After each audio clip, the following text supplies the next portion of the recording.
On Thanksgiving, my daughter called me a burden. This holiday's for family, not caretaking, she said, so I sold the house she was living in. I quietly signed the papers and left her the goodbye note. Thanksgiving morning smelled like cinnamon and regret. I was in the kitchen, sleeves rolled up, hands deep in a mixing bowl of pecan filling, trying to salvage a pie crust that Angela had half-baked and then abandoned on the counter. She was never much of a cook, always too rushed, too distracted, too irritated, but it used to be endearing when she was a teenager. Now it just made the kitchen feel colder.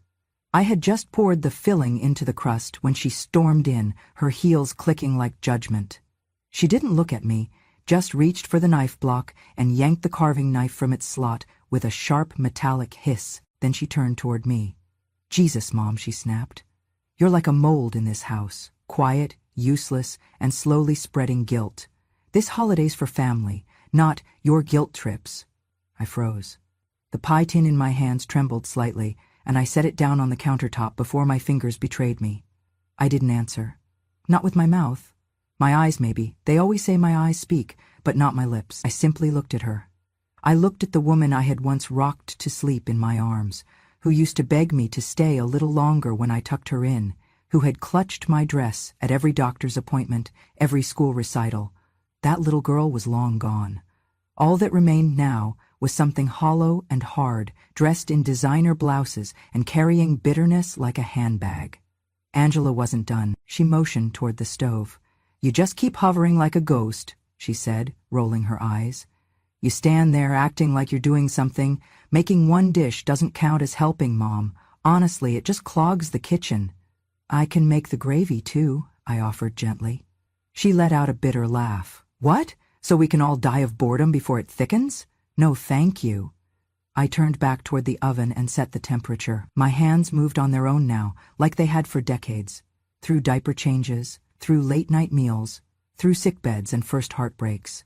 I knew how to finish things, even when no one wanted me to. The guests arrived at 2. Brad's parents, equally cold but at least politely so, sat stiffly on the leather couch. Brad himself was already on his 3rd beer by the time we carved the turkey. Angela had dressed the table with the good plates and the napkins I embroidered years ago, though she had cut off the tags where my initials used to be. Dinner was loud. The kids bickered over the last crescent roll. Angela told a story about her new promotion and how exhausting it was to manage incompetent people. Brad chimed in with a crude joke about interns and low-cut blouses. I chewed slowly, quietly, watching the gravy pool into my mashed potato. Then came the moment that would lodge itself into the softest part of me. Brad clinked his fork against his glass. "Let's give thanks, huh?" he said, grinning. "I'm thankful that my wife still looks amazing even with stress lines, that my son didn't break anything this week, and that we managed to pull off dinner without calling a fire truck." Everyone chuckled. He turned toward me, beer in hand. "And maybe next year," he said with a smirk, "we'll be lucky enough to have you in a box and not at the dinner table." The table fell silent for half a second, then burst into laughter. Angela actually snorted. I didn't laugh. I felt my fingers tighten around my fork.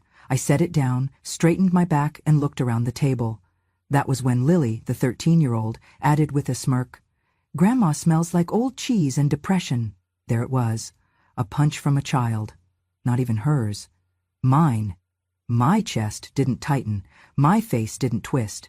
I simply looked at her, a child I had rocked in my arms when Angela went back to work 6 weeks after giving birth. I had bathed her in the sink. I had read her bedtime stories and folded her tiny socks. Angela didn't correct her, she didn't even look up. I stood from the table slowly. My chair made a soft scraping sound against the hardwood floor. No one noticed. No one paused. The cranberry sauce had taken center stage now, and the next joke was already being formed. I walked up the stairs, each step somehow heavier than the last. Not from age, no, from disappointment. Not in them, in myself. When I reached the bedroom, I locked the door and stood still for a long moment. The mirror on the dresser caught my reflection. Soft lines, gray hair pinned back neatly, cardigan buttoned one off-kilter. I looked like someone's mother. Someone's burden. I opened the old cedar chest at the foot of the bed. The smell of lavender and thyme escaped like a secret. Beneath a quilt, folded with care, was a black leather folder. Inside it, the deed to the house in my name. The copy of the lease Angela signed, agreeing to pay $1 a year for 10 years. My idea of mercy. She never paid a cent. There was also a document signed just months ago, a sale agreement, precinct, with a clause for immediate execution should I choose to vacate. Raymond had drawn it up for me, just in case, he said. A contingency. A parachute. I sat on the edge of the bed, folder in hand, and finally, for the first time in years, allowed myself to feel, not grief, but resolve. Downstairs, laughter roared again. Someone knocked over a glass. Angela's voice called up half-heartedly, "Mom, do you have more napkins?" I didn't answer. I was already packing. The house always fell into a strange hush at night, as though even its beams and bricks knew how to keep secrets. Downstairs, muffled laughter still echoed faintly. Angela and Brad watching reruns on the big screen TV I helped pay for. The kids were bickering over screen time. No one noticed I had not returned after dinner. No one came to check. I sat at the edge of my bed for a while, letting the silence thicken around me. The leather folder still rested on my lap. I ran my fingers over its spine, then stood up and walked to the far wall of the bedroom where the old dresser stood, like a guardian of forgotten things. Hidden behind the bottom drawer was a small safe, wedged into the wall and painted over once in a rushed attempt to modernize. It had been untouched for years. I entered the code slowly, carefully. 10/24, my wedding anniversary. The door clicked open with a tired sigh. Inside was a manila envelope, aged but clean, sealed with a red string. I drew it out and laid it gently on the bed next to the folder. From within came the deed to the house, still in my name. People forget, or maybe they never understand, the difference between living in a home and owning one. Angela thought that because I never brought it up, it had somehow become hers. She used to say, "You're lucky I let you stay here," never realizing I could have said the same thing back. But I never did. Not until now. Beneath the deed was a second document, a lease agreement, signed and notarized, dated 4 years ago when Brad's debts nearly took them under. I had offered them a deal, a symbolic rent of $1 per year, renewable by my grace. I remembered how Angela laughed when she signed it, saying, "We'll never actually need this, but sure, Mom." She had no idea I had kept the original, filed legally, stamped with blue ink and sealed, with a clause of eviction under breach of respect or safety.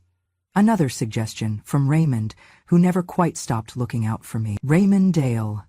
The name lingered like something floral on a cold wind. We met in college, where he studied law and I studied literature. He was the first man to ever say, "I made silence feel beautiful." We had plans. Big ones. A wedding in Maine, a life in New York. But then my father fell ill and I came back to care for him. Raymond waited for a year, then he moved on. 43 years and 1,000 regrets later, I picked up the phone.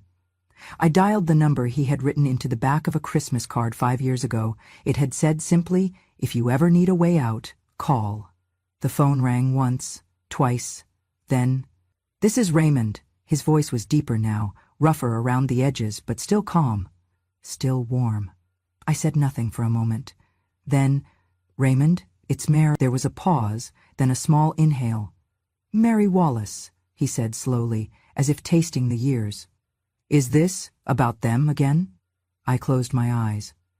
"It's about peace," I said. "I'd like to reclaim it." He didn't ask more. He never did when it mattered. "Come in tomorrow," he said. 9 o'clock, same office, just a better view. I'll handle everything." I thanked him and hung up. Outside the window, the wind moved through the old oak tree, its branches scratching the glass like memory trying to come in. I packed a small overnight bag, just clothes, a framed photo of my husband and me on our wedding day, and the folder with the papers. No jewelry, no keepsakes. Everything else could be replaced or left behind. I had no need to carry the weight of furniture that no longer welcomed me. Downstairs, someone opened the fridge. A soda hissed open. Brad's voice echoed faintly. "I told your mom to stop putting her old stuff on the top shelf. Smells like mothballs." I folded a sweater carefully and placed it on top of the bag.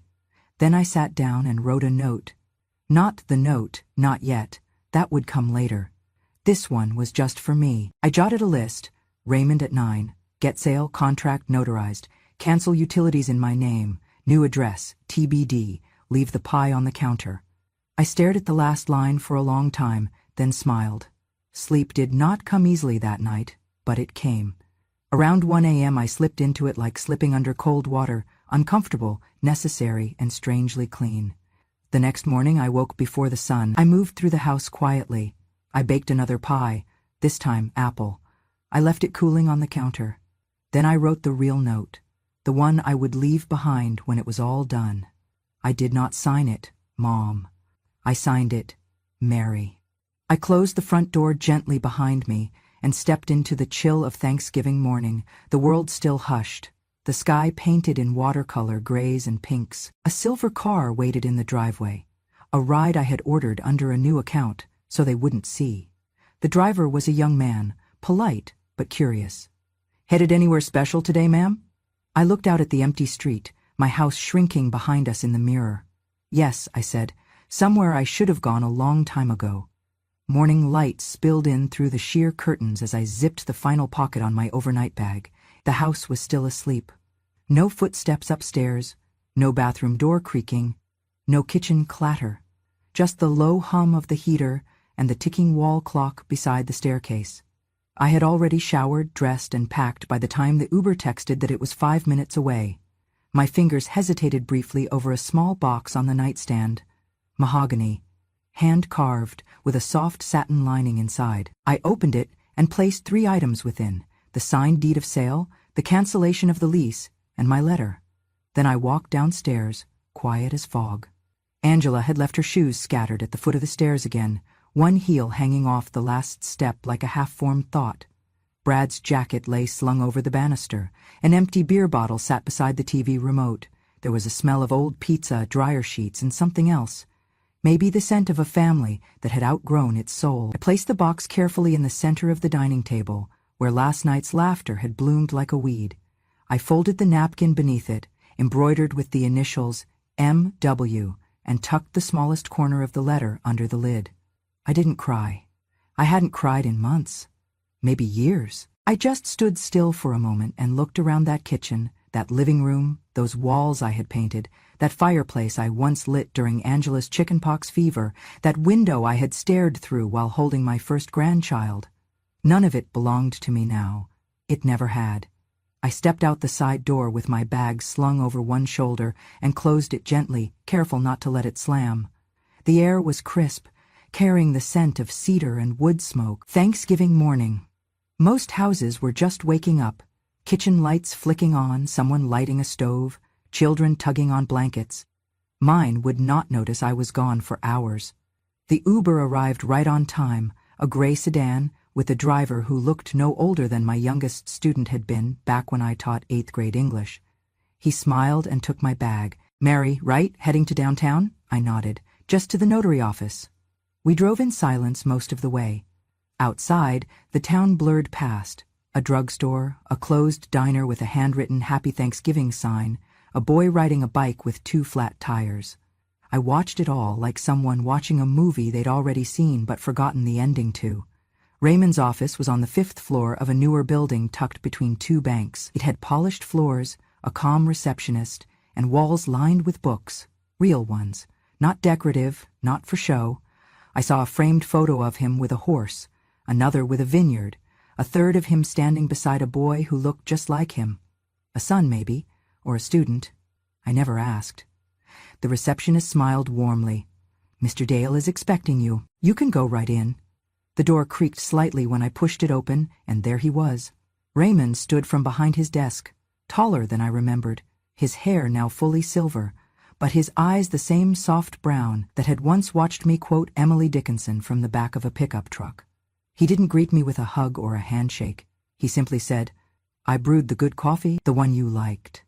I smiled. You remembered. Always. We sat at the small round table in the corner of the room. He passed me a folder. I opened it. Everything was in order. Notarized documents, signatures, banking slips. The sale was clean, fast, and final.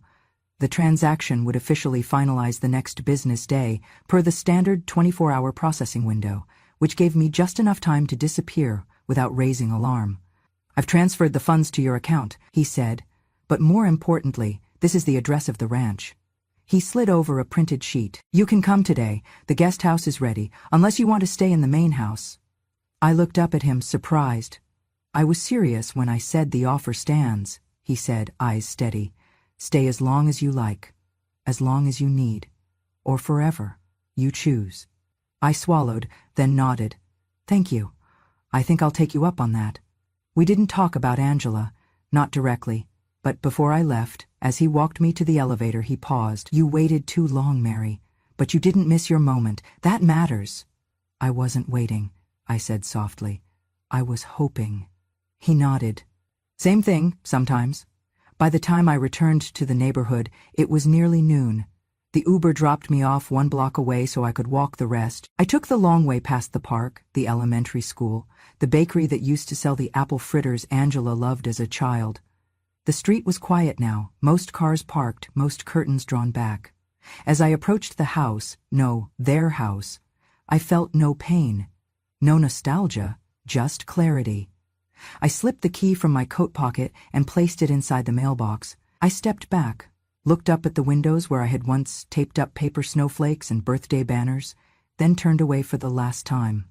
Inside the house, eventually, Angela would wake up to the smell of pie but no footsteps. She would find the box on the table, open it, read, Happy Thanksgiving. You said this house wasn't mine, now it's not yours either, Mary. And maybe, just maybe, she would understand what it felt like to be invisible, to be needed but never wanted, to be there but never truly seen.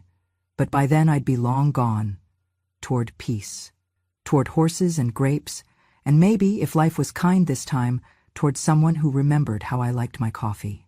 Angela's scream echoed through the house like an alarm going off in a cathedral.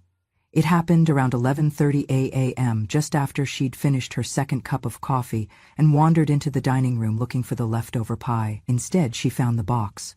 Brad heard her before he saw her, heard the sharp shatter of glass, the thud of her fist on the table, the sound of a chair thrown sideways.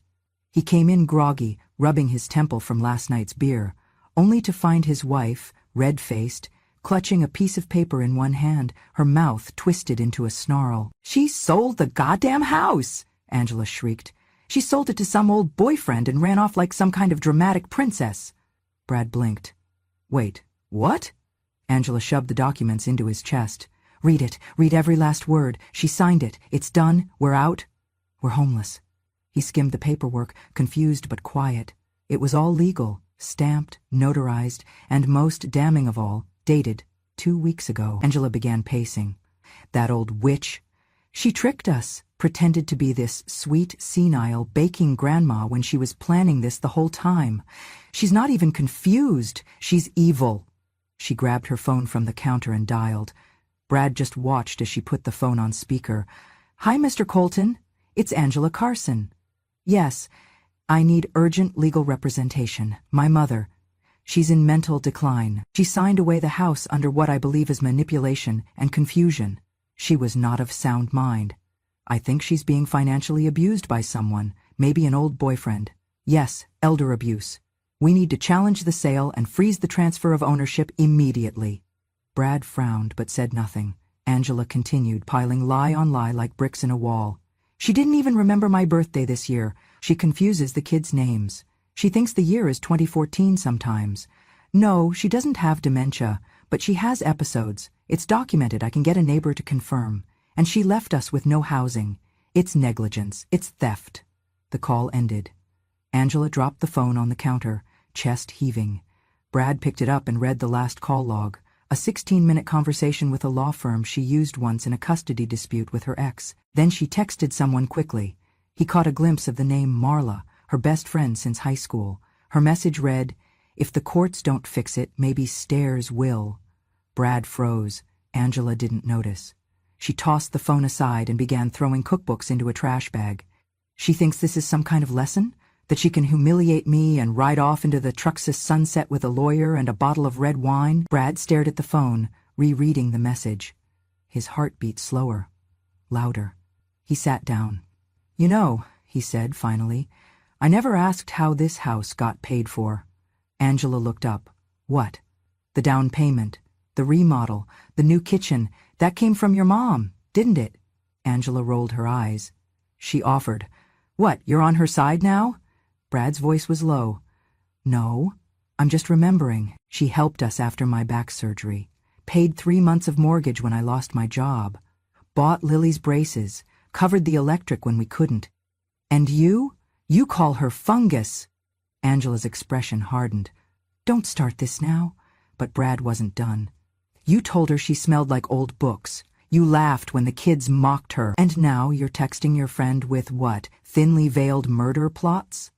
Angela's jaw clenched. It was a joke. Was it? Brad stood up. He wasn't yelling, not yet, but something had shifted in the room. The air felt heavier. You ever think maybe she got tired of being the doormat? That maybe she left because it's the only thing she could still control? Angela stormed toward him. We needed that house. No, Brad said, his voice suddenly firmer than she'd heard in years. You needed her to stay small, so you could feel big. She slapped the counter. So what, you're defending her now? She abandoned us. Brad shook his head slowly. No, Angela, she finally stopped being your hostage. For the first time in hours, Angela had no reply. She just stood there, breathing hard, staring at him like he was someone she no longer recognized. Brad picked up her phone, took a screenshot of the message to Marla, then slipped the phone into his pocket. What are you doing? She asked. I'm going to the sheriff's office, he said simply. You need help, but not the kind a court can give you. I'm not going to be part of this anymore. Angela's mouth fell open. You would turn on me? I would protect the woman who protected us when no one else would. He walked to the door. Tell the kids I'll call them tomorrow, and tell your lawyer good luck explaining this message to a judge. He closed the door behind him without slamming it, just a soft click, barely louder than a whisper. Angela stood alone in the middle of the kitchen, trembling. The walls around her, the ones she thought she owned, suddenly felt unfamiliar. She picked up the letter again. Read it. Happy Thanksgiving. You said this house wasn't mine. Now it's not yours either. And for the first time in her adult life, Angela Carson realized what true loneliness felt like. Not absence, but consequence. Brad stood in the parking lot outside the sheriff's office, the cool November wind cutting through his jacket. The phone felt heavy in his hand. He'd replayed the voicemail twice already, the text message even more times. Angela's voice, casual and venomous, now lived in his memory in a way he could never scrub out. He took a deep breath, then walked inside. It hadn't been an easy decision. For years he had turned a blind eye, letting sarcasm pass for parenting and cruelty hide behind tradition. But something had shifted.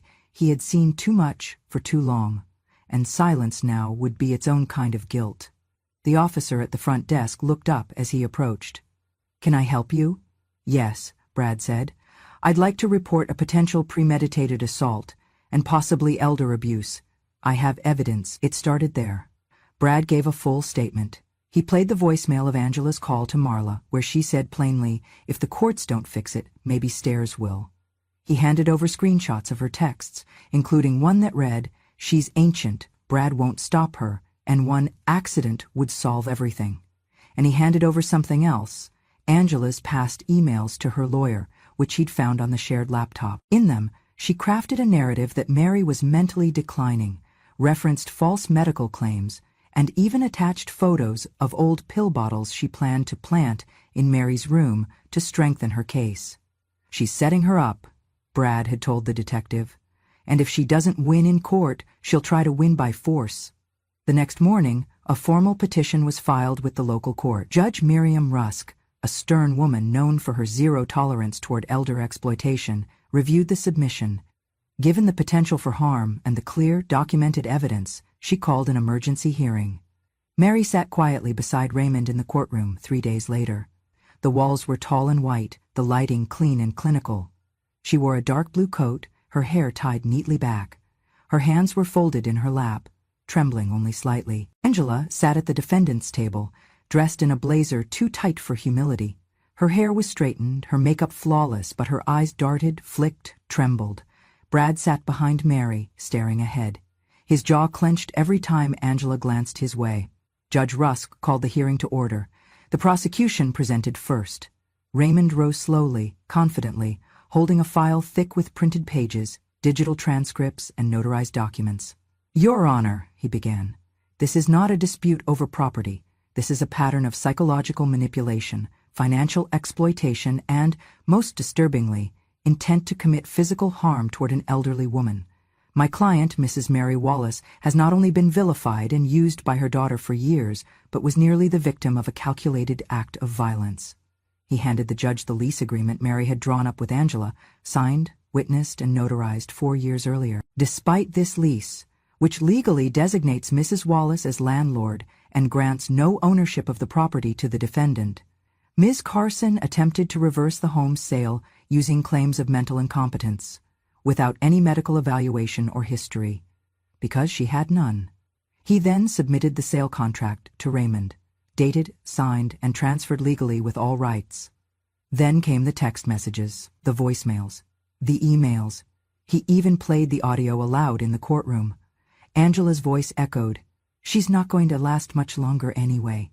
Might as well help nature along. I mean, one slip on the stairs, who would even question it?" The room fell into stunned silence. Angela turned pale. Her attorney, hired hastily, tried to object on technical grounds, but the judge cut him off. "Enough," Judge Rusk said, slamming the gavel once. "This court has seen sufficient evidence to proceed with charges. Angela Carson, you are hereby charged with attempted solicitation of assault on a vulnerable adult, fabrication of medical incapacity, and deliberate intent to commit fraud and emotional abuse. The court recommends full criminal prosecution." Angela stood up, voice shaking. "He set me up. He's lying." Judge Rusk raised an eyebrow. "Your husband? The father of your children? The man who has no gain in this other than his own moral conscience?" Angela stammered. "She manipulated all of us. She made me feel crazy." Mary didn't flinch. She just sat there, still and calm. For once, she didn't have to defend herself. The truth was speaking now. The judge turned to the bailiff. "Take her into custody. Sentence will be formalized following criminal trial, but bond is denied." As the bailiff stepped forward, Angela shrieked. "You all want to paint her as some saint? She's nothing. A parasite. She bakes pies and plays victim, and now I'm the villain?" Her voice cracked into sobs as she was led out of the courtroom in cuffs. The room fell into a heavy silence. Then Raymond stood and turned to Mary. "It's done," he whispered.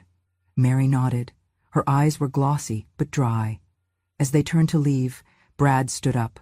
He walked around the benches, past the guard, and stopped in front of Mary. Everyone paused. Brad took off his hat. He looked older than he had just weeks ago, but there was a steadiness in him now, a man who had made a choice. "I let it happen," he said. "All these years. I watched her tear into you. I laughed at the jokes. I let the kids do it too. And you never hit back. You just made dinner." Mary looked at him without resentment, only patience. Brad stepped forward. "You gave me shelter. She gave me shame. I choose you." Then, quietly, he knelt just for a moment and kissed her hand. It was the kind of apology that doesn't need permission to be received. Mary simply whispered, "Thank you, Brad." And in her voice, there was something that sounded almost like closure. The courtroom was still as they left, the heels of Mary's shoes tapping gently on the floor like punctuation on a chapter that had taken a lifetime to write. The hill country wasn't just quiet, it was healing, the kind of stillness that didn't feel empty, but deliberate, purposeful.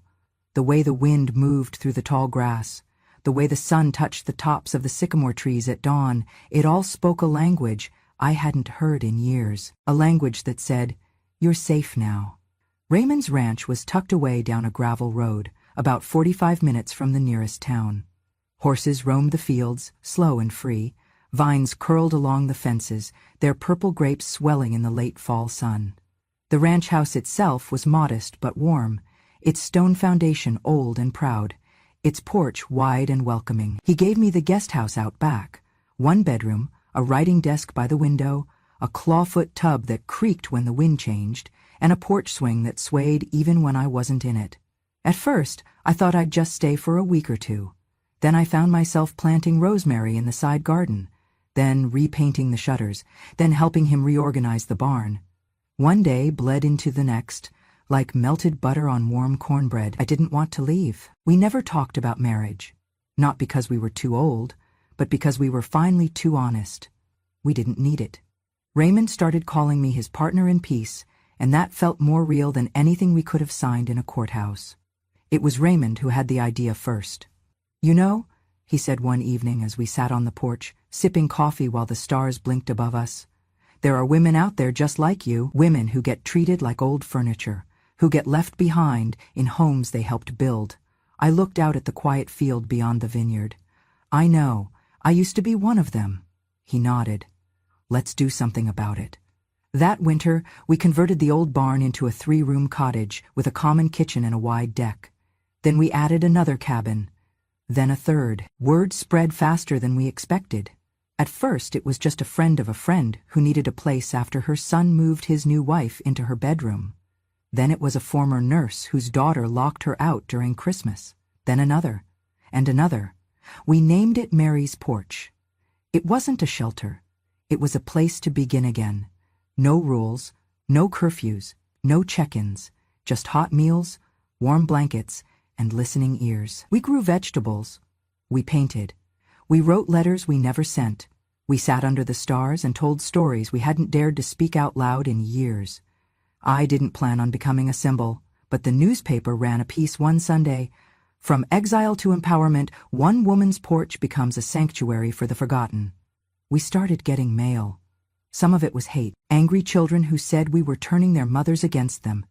But most of it was thanks. Quiet, trembling thanks from women who finally felt seen. One envelope stood out. Pale blue, addressed in careful handwriting. Inside was a letter on floral stationery, folded 3 times and tucked with a photo of a young girl holding a violin. "Dear Grandma, I don't expect you to forgive my mother. I don't forgive her either. I didn't know what was happening. I was 13 and stupid and wanted to be funny. But I was cruel. I remember the pie you made that night. I never told anyone, but I had a second slice after everyone went to bed. I snuck down and ate it cold, with my fingers. I didn't know what you had done until Aunt Marla came over screaming. Then Mom was gone. Then Dad. Then everything got quiet. I live with Aunt Kelly now. It's not bad, but it's not home. I saw the article about Mary's Porch. I recognized your smile. Would you let me volunteer there? I want to help. I want to learn what I didn't when it mattered, Lily." I stared at that letter for a long time. Not because it hurt, but because it didn't. It was honest. Wobbly, unsure, but sincere. I didn't write back, not right away, not because I was angry, but because some bridges need time. And some healing must be chosen, not offered. Instead, I baked cinnamon apple pie, the same kind I made that Thanksgiving morning before the world cracked open. I wrapped it in a towel, still warm, and placed it in a small box. I included no return address, only a folded card inside. "You'll know better than them if you walk your own path."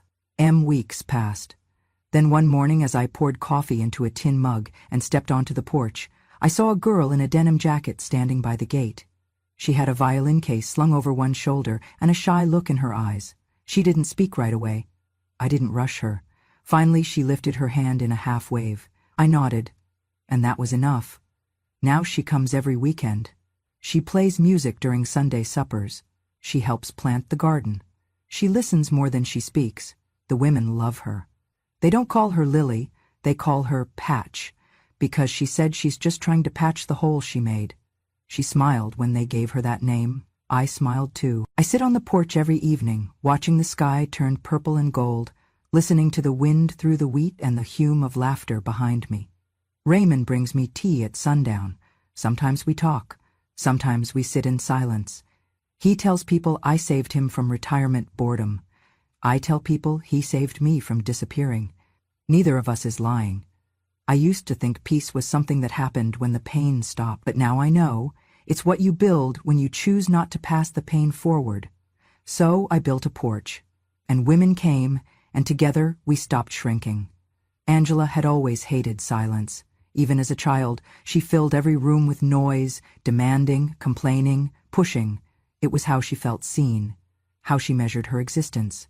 but prison didn't care. In the women's correctional facility outside Austin, silence wasn't just common, it was enforced.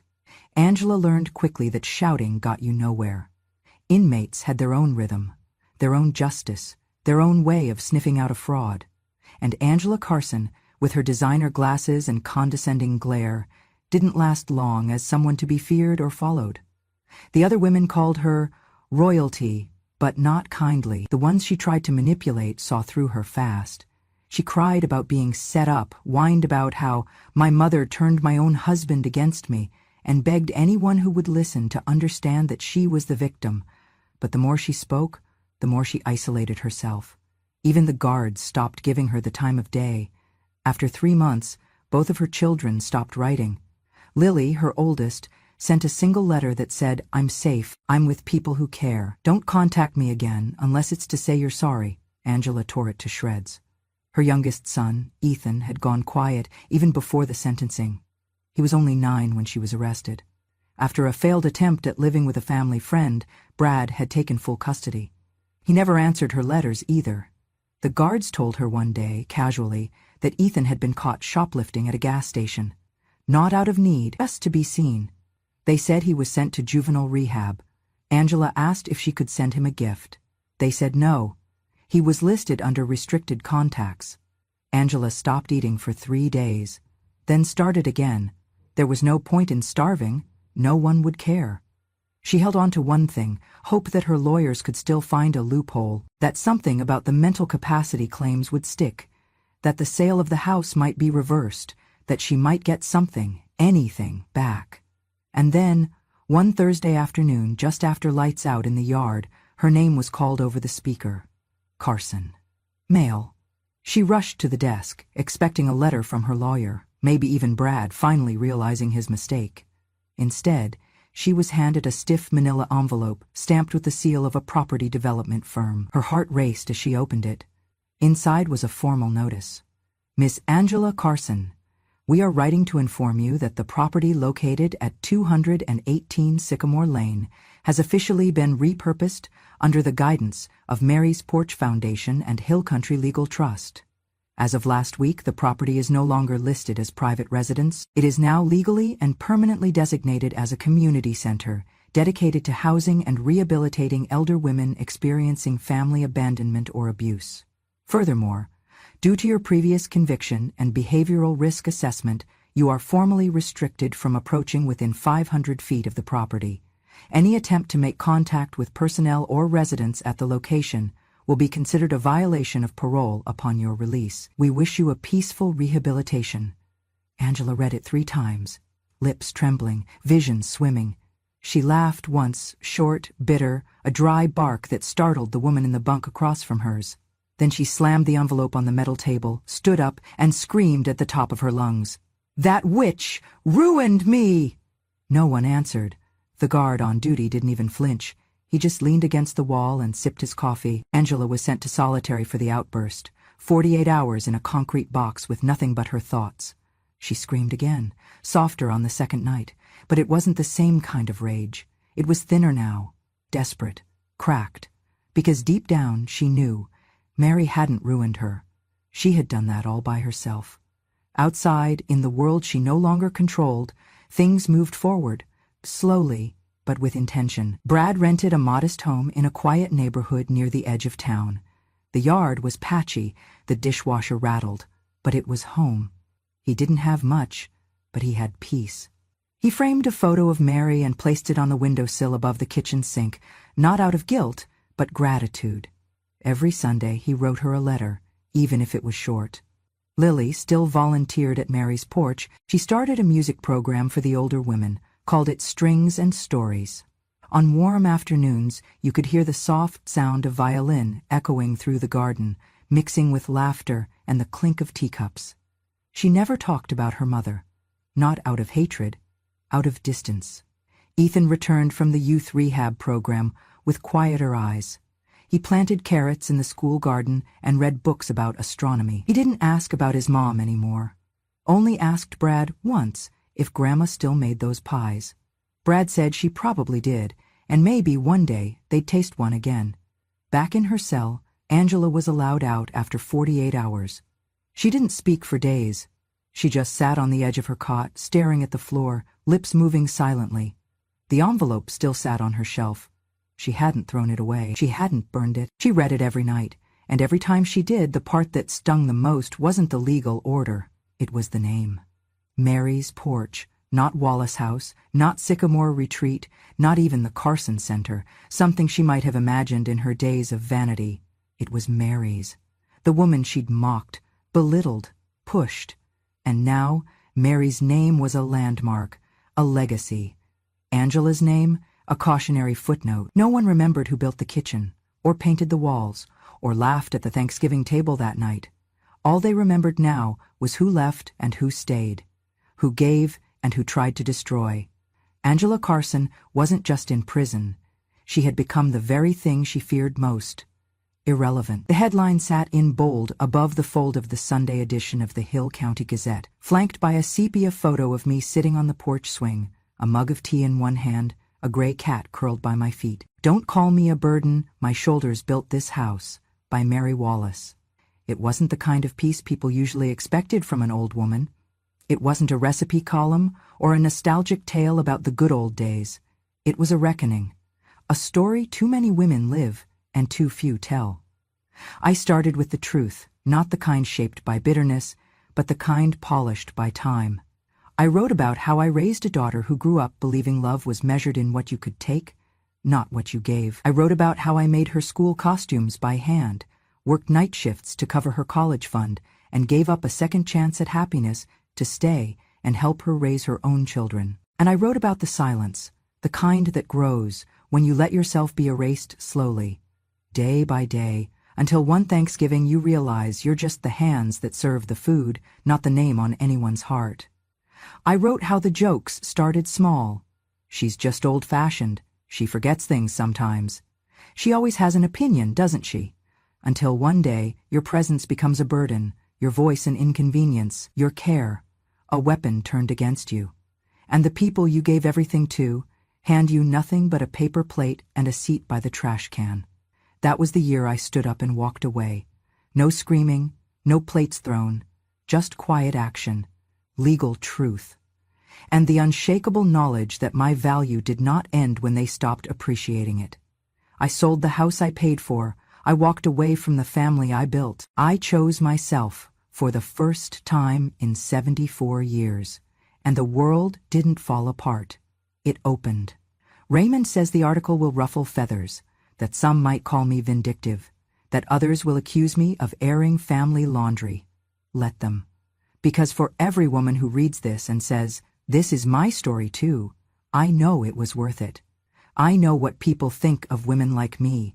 We're supposed to be quiet, grateful, soft-spoken, even when we're bleeding.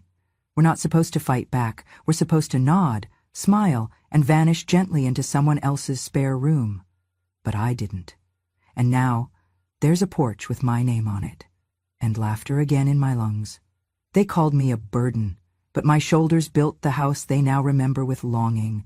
Now I sit in the evenings with my tea, the scent of rosemary in the air, a young girl playing violin under the trees, and women who once felt invisible now shining like stars return to the sky. I did not burn bridges, I built new roads, and I finally understand what Thanksgiving is meant to be. Not obligation, not performance, not pain dressed as tradition. Thanksgiving is about family, but sometimes you must burn the table to build your own. Thank you for listening to Mary's story, a journey of heartbreak, strength, and quiet triumph. If you've ever felt like you were pushed aside, silenced, or treated like a burden by the very people you once carried through life, know this: you are not alone. You are not weak for loving too much. You are not forgotten because you chose to give, and your story matters, now more than ever. Here on Grandma True Stories, we honor the voices that were once whispered and now deserve to be heard loud and clear.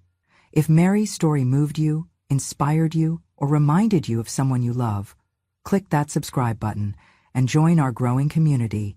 Every week, we bring you true stories of resilience, justice, and long overdue redemption from the women who were never meant to fade away. Because sometimes the quietest voices carry the deepest truths. And sometimes you have to burn the table to build your own. Welcome to Grandma, True Stories, where the past speaks and the world listens.